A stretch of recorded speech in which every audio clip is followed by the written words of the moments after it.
সাবেক প্রধানমন্ত্রী শেখ হাসিনার ছবি গণমাধ্যমে প্রচার হলে সেই গণমাধ্যমে অগ্নিসংযোগ করা হবে এমন বক্তব্য দেওয়ার মাসুল দিলেন বিএনপি নেতা রুহুল কুদ্দুস দুলু। চেয়ারপারসনের উপদেষ্টা থেকে পদোন্নতি করে তাকে নির্বাহী কমিটির সদস্য করা হয়েছে। রোববার দলের সিনিয়র যুগ্ম মহাসচিব রুহুল কবির রিজভির স্বাক্ষরে এই সংক্রান্ত একটি চিঠি দুলুকে দেওয়া হয়েছে।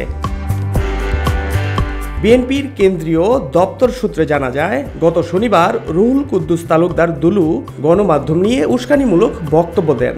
এর পরিপ্রেক্ষিতে ২৪ ঘন্টার মধ্যে কারণ দর্শানোর নোটিশের জবাব সন্তোষজনক না হওয়ায় তার বিরুদ্ধে সাংগঠনিক শাস্তিমূলক ব্যবস্থা নেয় বিএনপি। এ বিষয়ে নোটিশে বলা হয়, ১৬ আগস্ট ২০২৪ টিভি পত্রিকায় খুনি হাসিনার ছবি ও বক্তব্য প্রচার করলে জ্বালিয়ে দেওয়া হবে মর্মে দুলু একটি বক্তব্য দিয়েছেন। এই বক্তব্য প্রথম আলো, ডেইলি স্টার, ইত্তেফাক, বাংলাদেশ প্রতিদিন, বিডি নিউজ, ঢাকা পোস্ট, জাগো নিউজ, বাংলা ট্রিবিউন সহ দেশের বিভিন্ন গণমাধ্যমে প্রকাশিত হয়েছে। এই বক্তব্য বিএনপির নীতি ও আদর্শের চরম পরিপন্থী। বিএনপি দেশের একটি উদার ও বৃহত্তম গণতান্ত্রিক রাজনৈতিক দল। এ দলটি কখনোই দখল ও সন্ত্রাসী কর্মকাণ্ডকে প্রশ্রয় দেয় না। বিগত ১৫ থেকে ১৬ বছর ধরে গণতন্ত্রের জন্য লড়াই করতে গিয়ে বিএনপি এবং এর অঙ্গ ও সহযোগী সংগঠনের নেতাকর্মীরা স্বৈরাচারী সরকারের ভয়াবহ নিপীড়ন ভোগ করেছে।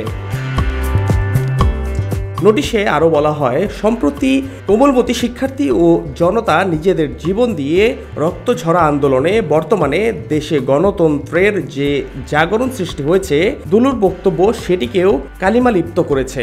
বক্তব্যটি উদ্দেশ্যপ্রণোদিত, অনভিপ্রেত ও বিএনপির গণতান্ত্রিক চেতনার প্রতি কুঠারাঘাত। নোটিশে দুলুকে বলা হয়, বিএনপির একজন কেন্দ্রীয় নেতা হিসেবে আপনার এই বক্তব্য গত ১.৫ দশক ধরে রক্তস্নাত পথে বিএনপির নিরবিচ্ছিন্ন গণতান্ত্রিক সংগ্রামের মহিমামণ্ডিত অবদানকে হেয় প্রতিপন্ন করার শামিল। বিএনপির একটি সূত্র জানায়, রুহুল কুদ্দুস তালুকদার দুলু নির্ধারিত সময়েই নোটিশের জবাব দিয়েছেন। তবে তার বক্তব্য সন্তোষজনক ছিল না। দলের নীতি ও আদর্শের পরিপন্থী বক্তব্য প্রদান করায় দুলুকে বিএনপি চেয়ারপারসনের উপদেষ্টা পরিষদের সদস্য থেকে পদোন্নতি দিয়ে নির্বাহী কমিটির সদস্য করা হয়েছে। ফাহাদ শাহরিয়ার, খবর সংযোগ।